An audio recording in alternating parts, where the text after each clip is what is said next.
Padma Vibhushan award వచ్చిందని తెలిసిన క్షణం నిజంగా ఏం మాట్లాడాలో ఎలా రియాక్ట్ అవ్వాలో తెలియని పరిస్థితి.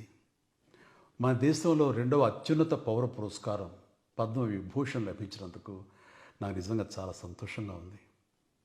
ఒక తల్లి కడుపున పుట్టకపోయినా నన్ను తమ సొంత మనిషిగా, మీ అన్నయ్యగా, మీ బిడ్డగా భావించే కోట్లాది మంది ప్రజల ఆశీస్సులు, నా సినీ కుటుంబం యొక్క అండదండలు, అలాగే నీడల నాతో ప్రతి నిమిషం నడిచే లక్షలాది మంది అభిమానుల ప్రేమ, ఆదరణ కారణంగానే నేను ఈ రోజున ఈ స్థితిలో ఉన్నా. అందుకే నాకు దక్కినటువంటి గౌరవం ఇది మీది.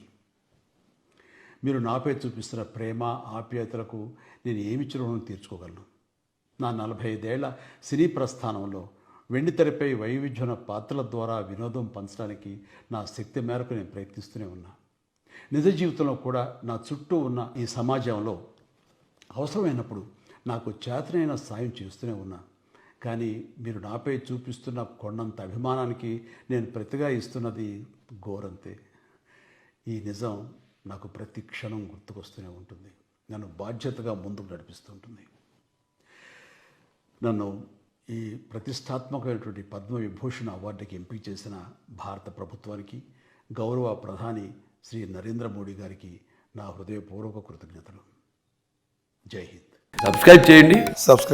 Please do subscribe to Please like, share and subscribe to top Telugu TV. Top Telugu TV. Top Telugu TV.